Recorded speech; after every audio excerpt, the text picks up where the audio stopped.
Olá, bem-vindos à continuidade de nossos estudos a respeito da obra de André Luiz, O Nosso Lar, psicografia do Chico Xavier. E nesta continuidade, hoje, vamos abordar os capítulos 9 e 10, tratando respectivamente de problemas de alimentação naquela colônia e sobre o Parque das Águas, ok? Então, dando início no capítulo 9, André Luiz diz o seguinte: enlevado na visão dos jardins prodigiosos, pedi ao dedicado enfermeiro para descansar alguns minutos num banco próximo. Lísias anuiu de bom grado. Agradável sensação de paz me felicitava o espírito. Caprichosos repuxos de água colorida zigue-zagueavam no ar, formando figuras encantadoras. Reparem nessa pequena frase, como temos dito que tudo o que acontece aqui na Terra é precedido do que acontece no plano espiritual, que é o plano das realidades das nossas existências como espíritos. Aqui sempre uma cópia, ainda que mais imperfeita, do que lá acontece. Então, esses repuxos que se refere André Luiz, e esta obra é de 1944, e esse fato que ele relata aconteceu antes, evidentemente, só aqui, pelo menos na cidade de São Paulo, no Parque Ibirapuera, no Lago, é que nós tivemos notícia ao final do século XX daqueles chafarizes, daqueles repuxos de água coloridas a fazerem aquele bailado, zigue-zagueando, né, formando desenhos maravilhosos, o que André Luiz já conhecia muitos anos, muitas décadas antes, ok? E aí continua: quem observa esta colmeia imenso de serviço é induzido a examinar numerosos problemas. E o abastecimento? Eu não tenho notícia de um Ministério da Economia.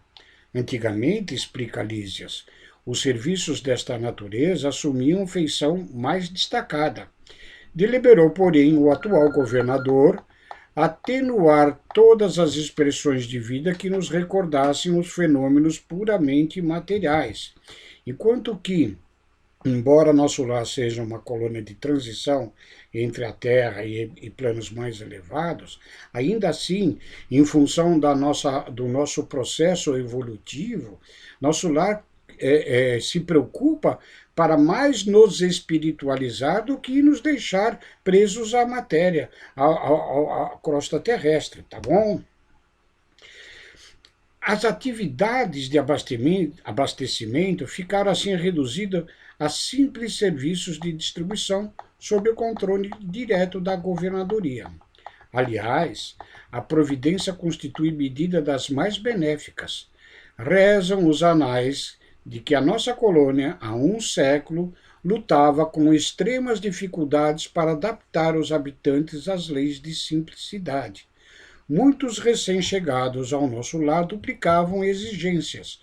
Veja que, como na natureza nada dá salto, evidentemente é tudo uma questão de transição, então aqueles advindos da terra, recém-admitidos nesse tipo de colônia, exigiam ainda ter uma alimentação da forma que aqui se obtinha, mais pesadas, mais condimentadas, mais gordurosas, mais ao gosto da substância alimentar, ok? O que nós vamos ver que não é o necessário no plano do espírito, ok? Eles queriam mesas lautas, bebidas excitantes, dilatando velhos vícios terrenos. Apenas o Ministério da União Divina ficou imune de tais abusos, pelas características que lhes são próprias. O Ministério da União Divina, lembro, é aquele o ministério mais ligado aos planos mais elevados de nosso lar para os outros planos, ok? No entanto, os demais ministérios viviam sobrecarregados de angustiosos problemas dessa ordem. O governador atual, todavia, não poupou esforços. Tão logo assumiu obrigações administrativas, adotou providências justas, e antigos missionários daqui puseram-me ao corrente de curiosos acontecimentos.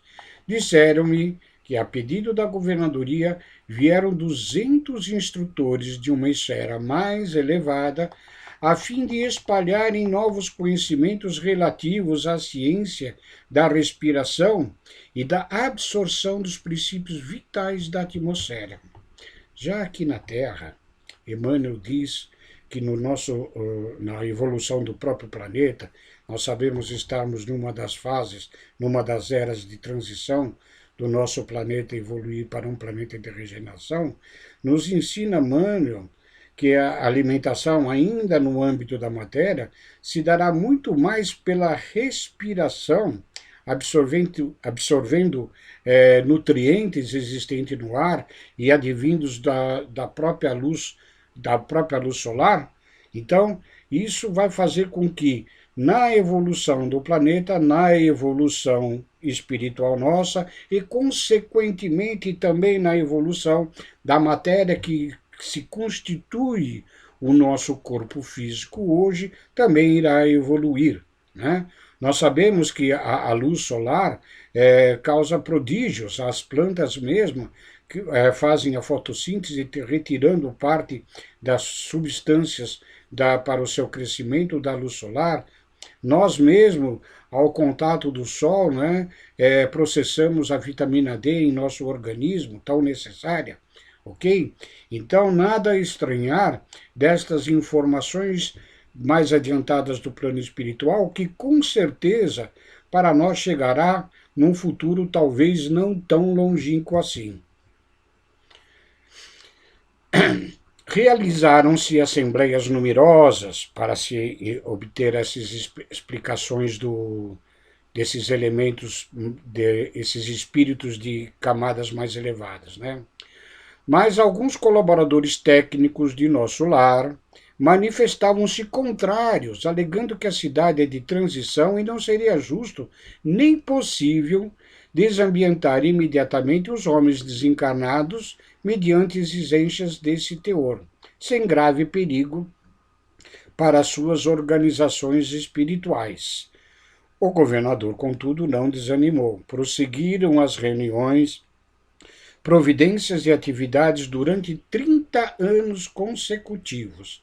Algumas entidades eminentes chegaram a formular protestos de caráter público, reclamando por mais de 10 vezes o Ministério do Auxílio, que esteve superlotado de enfermos, onde se confessavam vítimas do novo sistema de alimentação deficiente.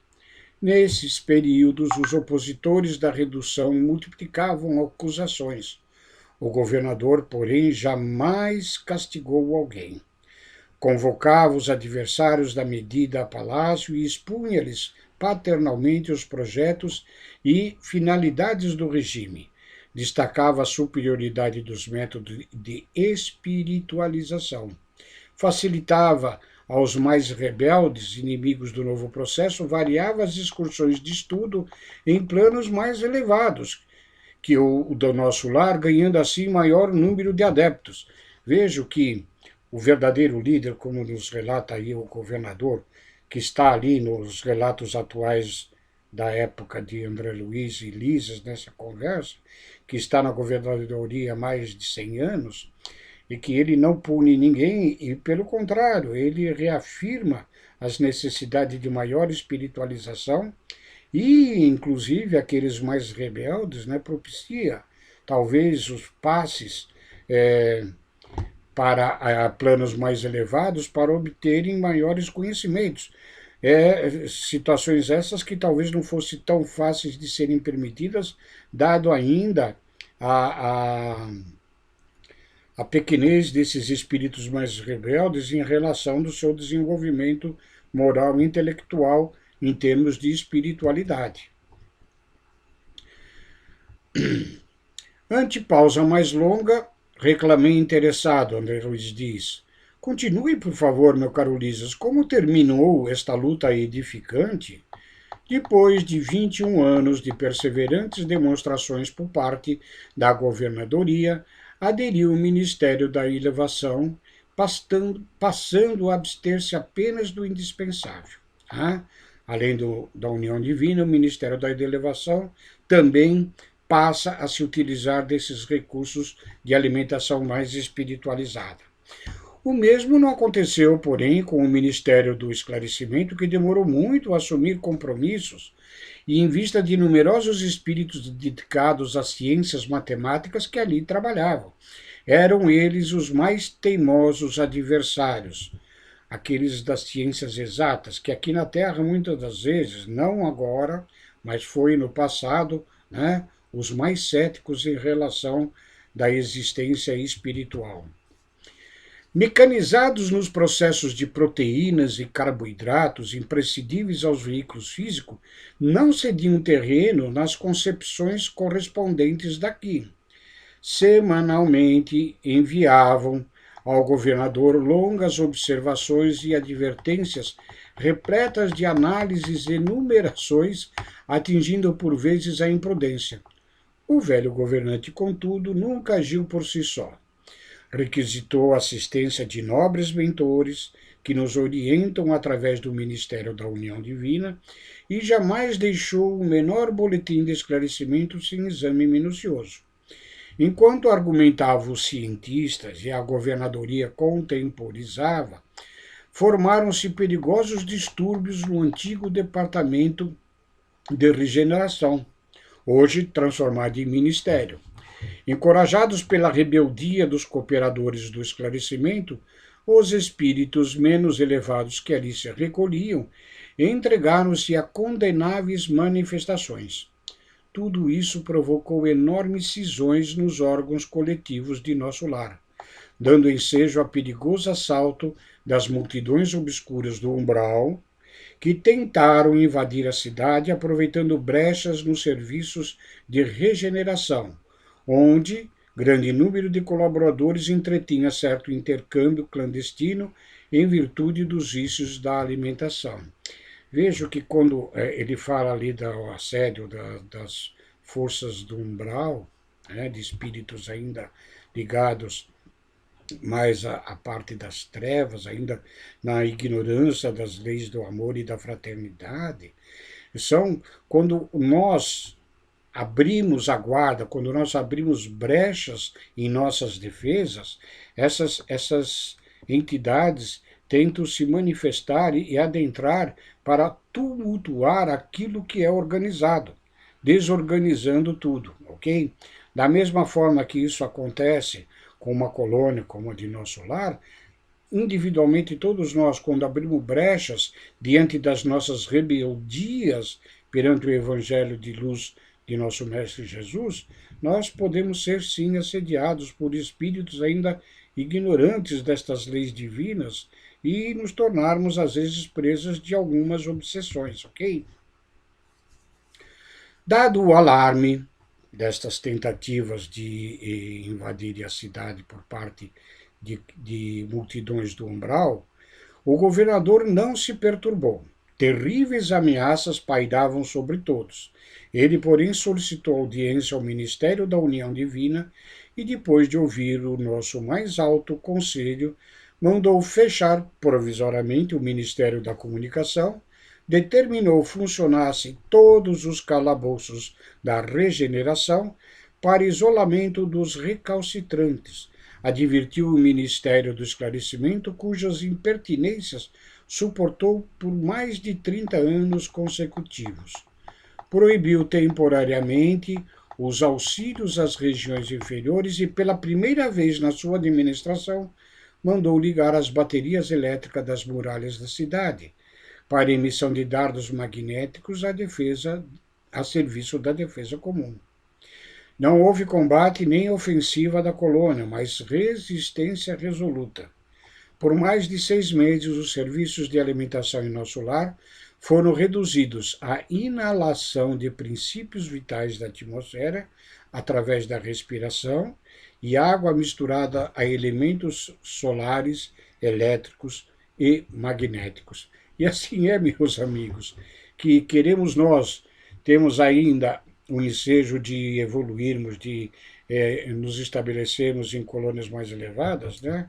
Deixemos de lado, ou pelo menos não ficarmos presos a estas alimentações mais pesadas, de churrascos, de feijoadas, de massas pesadas, de intensas macarronadas, no meu caso, de muitos bolinhos de arroz, né? Para estarmos mais atentos ao nosso processo evolutivo, no que tange, inclusive, a esse processo de transição alimentar para camadas mais elevadas do plano espiritual, ok?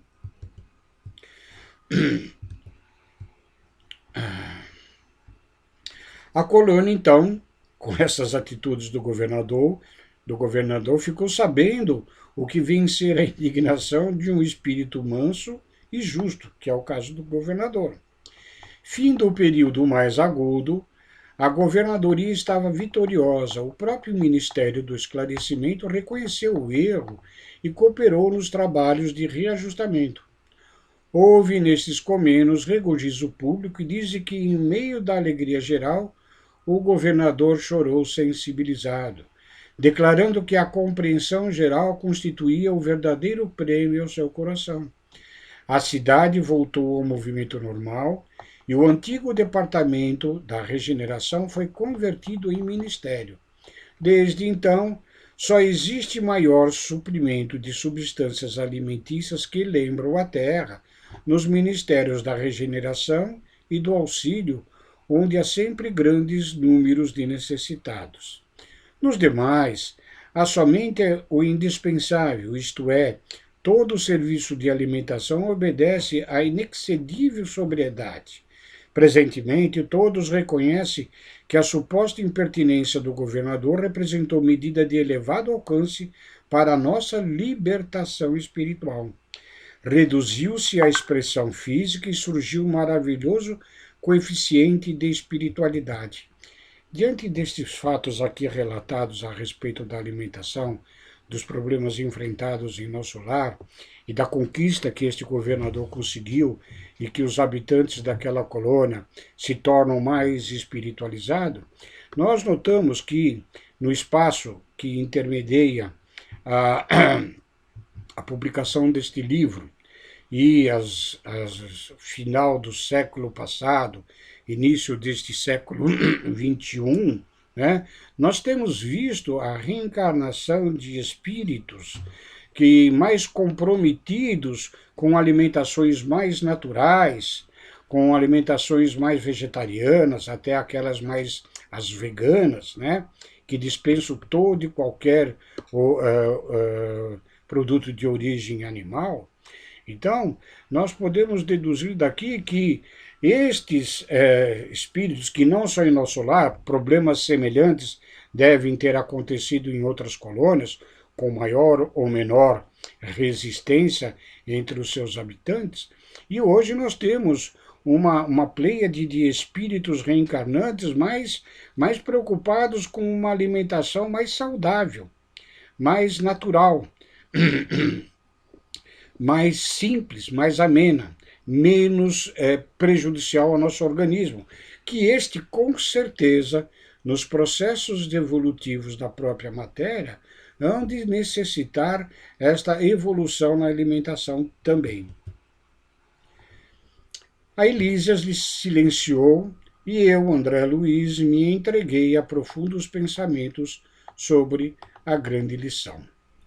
Em sequência a este capítulo, o capítulo 10, nós temos aqui o Bosque das Águas, ok? E nesse capítulo começa André Luiz dizendo o seguinte: dado o meu interesse crescente pelos processos de alimentação, Lísias convidou-me. Vamos ao grande reservatório da colônia. Lá observará coisas interessantes. Verá que a água é quase tudo em nossa estância de transição. Curiosíssimo, acompanhei o enfermeiro sem vacilar.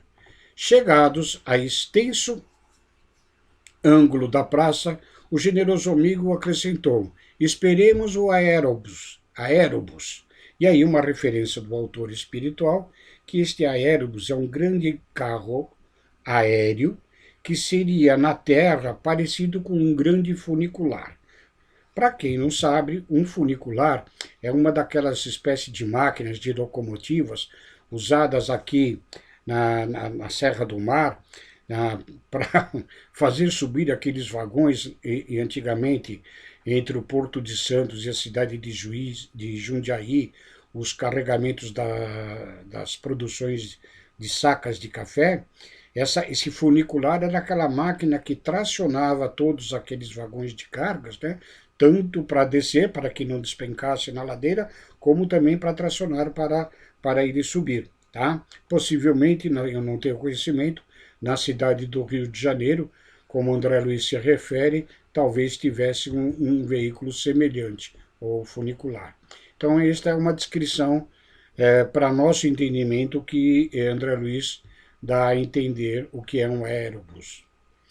Mal me refazi da surpresa quando surgiu o grande carro suspenso no solo, a uma altura de 5 metros, mais ou menos, e repleto de passageiros. Ao descer até nós, à maneira de um elevador terrestre, examinei-o com atenção. Não era a máquina conhecida na Terra, constituída de material muito flexível. Tinha enorme comprimento, parecendo ligada a fios invisíveis em virtude de grande número de antenas na tolda. Mais tarde, confirmei minhas suposições visitando as grandes oficinas do Serviço de Trânsito e Transporte. Mas Lísias não me deu tempo a indagações. Aboletados convenientemente no recinto confortável, seguimos silenciosos. Experimentava a timidez natural do homem desambientado entre desconhecidos.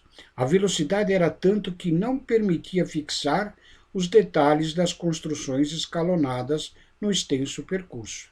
A distância não era pequena, porque só depois de 40 minutos, incluindo ligeiras paradas de 3 em 3 quilômetros, me convidou Lísias a descer, sorridente e calmo. Deslumbrou-me o panorama de belezas sublimes. O bosque, em floração maravilhosa, embalsamava o vento fresco de inebriante perfume. Tudo em prodígio de cores e luzes cariciosas, entre margens bordadas de grama viçosa, toda esmaltada de azulíneas flores. Deslizava um rio de grandes proporções.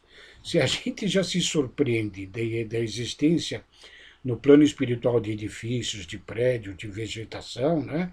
Imagine agora a gente se deparar com um rio de enormes proporções, a que se refere André Luiz, tá?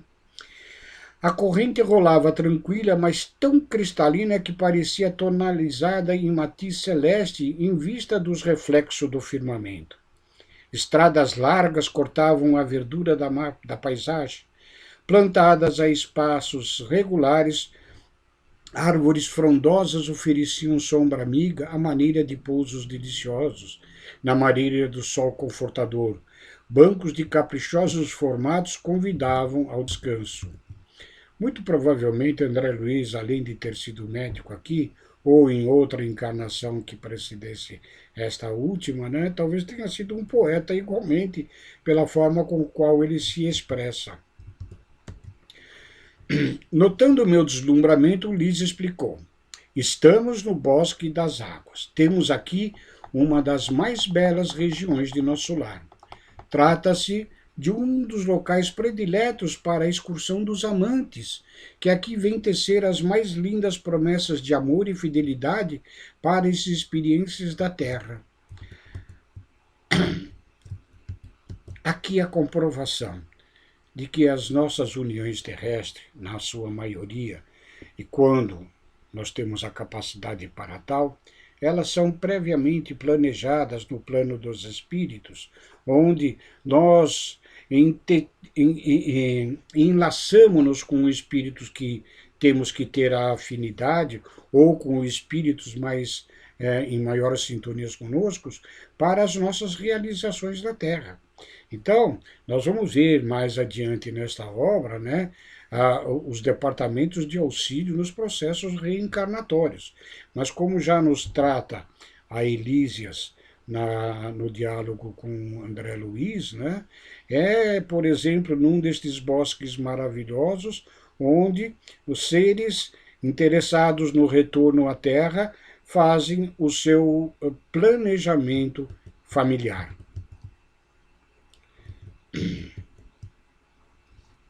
Espera um pouquinho, voltamos aqui. A observação a respeito destes amantes nesse parque ensejava considerações muito interessantes, mas Lísias não me deu aso a perguntas nesse particular, indicando um edifício de enormes proporções, esclareceu. Ali é o grande reservatório da colônia. Todo o volume do Rio Azul que temos à vista é absorvido em caixas imensas de distribuição. As águas que servem a todas as atividades da colônia partem aqui.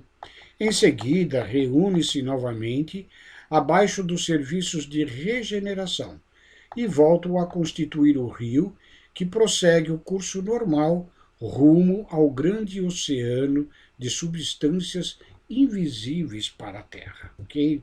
Então, além do rio, nós nos deparamos com a existência de um oceano, de matérias para nós evidentemente invisíveis.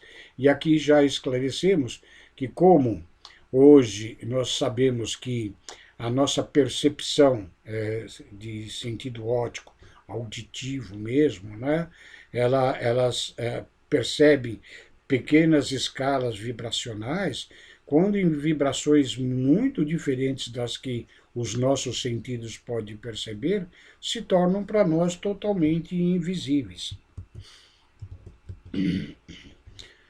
Percebendo-me, a indagação íntima acrescentou: com efeito, aqui, a água tem outra densidade, é muito mais tênue, pura, ela é quase fluídica.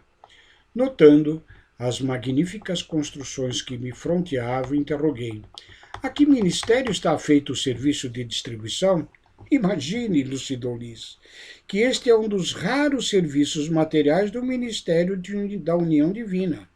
Que diz? Perguntei, ignorando como conciliar união divina, uma coisa e outra, com elementos mais materiais.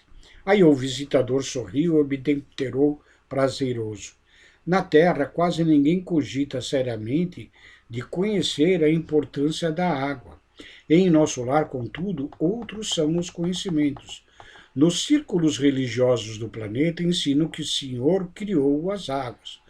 Ora, é lógico que todo serviço criado precisa de energias e braços para ser convenientemente mantido.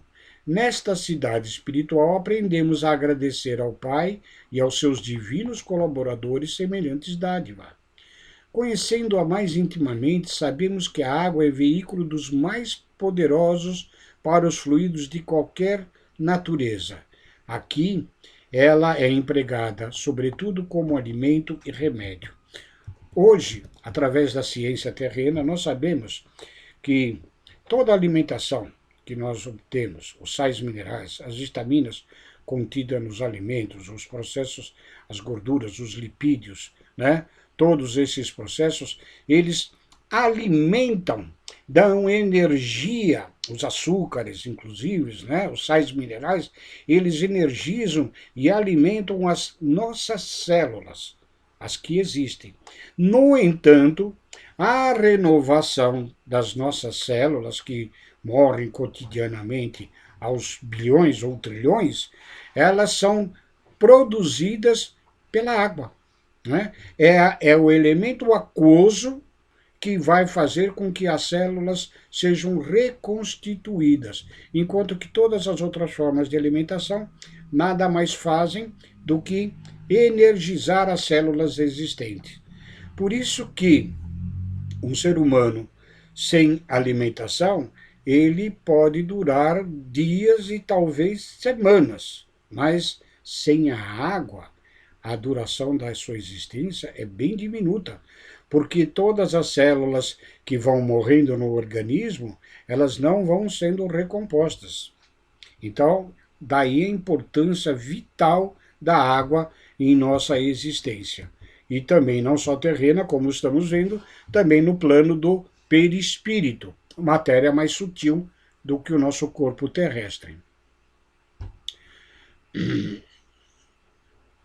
Há repartições no Ministério do Auxílio absolutamente consagradas à manipulação de água pura com certos princípios suscetíveis de serem captados na luz do sol e no magnetismo espiritual.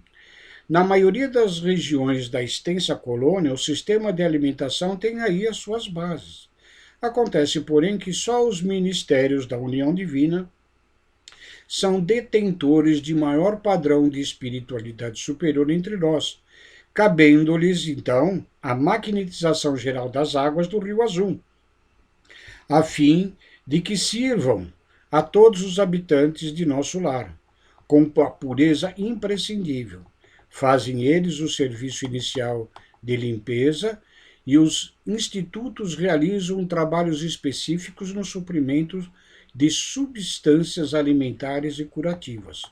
Quando os diversos fios da corrente se reúnem de novo no ponto longínquo oposto a esse bosque, ausenta-se o rio de nossa zona, conduzindo em seu seio nossas qualidades espirituais. André revela que estava embevecido com as explicações. No planeta, diz André, jamais recebi elucidações dessa natureza. O homem é desatento há muitos séculos, torna Lísias. O mar equilibra-lhe a moradia planetária. O elemento aquoso fornece-lhe o corpo físico. A chuva dá-lhe o pão. O rio organiza-lhe a cidade. A presença da água oferece-lhe a bênção do lar e do serviço. Entretanto, ele sempre se julga o absoluto dominador do mundo, esquecendo que é filho do Altíssimo, antes de qualquer consideração. Virá tempo, contudo, em que copiará os nossos serviços, encarecendo a importância desta dádiva do Senhor. Compreenderá, então, que a água, como fluido criador, absorve em cada lar as características mentais de seus moradores. A água no mundo, meu amigo, não somente carreia os resíduos do corpo, mas também as expressões de nossa vida mental. Será nociva nas mãos perversas, útil nas mãos generosas. E quando em movimento sua corrente não só se espalhará bênção de vida, mas continuará igualmente um veículo da providência divina, absorvendo amarguras, ódios e ansiedades dos homens, lavando-lhes a casa material e purificando-lhes a atmosfera íntima. Calou-se o interlocutor em atitude reverente, enquanto meus olhos fixavam a corrente tranquila e despertar-me sublimes pensamentos. Então, nós vimos nesses 2 capítulos a importância da alimentação mais espiritualizada e da importância da água em nossa existência, ainda na vida material como na vida perispiritual, né, nessas zonas de transição do nosso espírito em processo evolutivo, ok? Nós daremos em próximo vídeo a continuidade nos capítulos 11, que tem o título de Notícias do Plano, e o capítulo 12, que vai tratar do umbral, ok?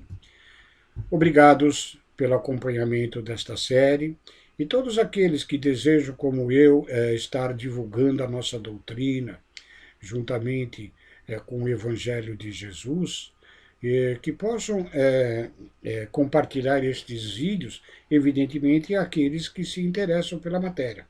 Nós postamos na rede social, no Facebook, né, a existência desse nosso canal, e se for da sua intenção também de divulgação, eu peço que faça com que este vídeo e o nosso canal chegue a mais pessoas. Muito obrigado pela atenção e até a próxima semana. Abraço.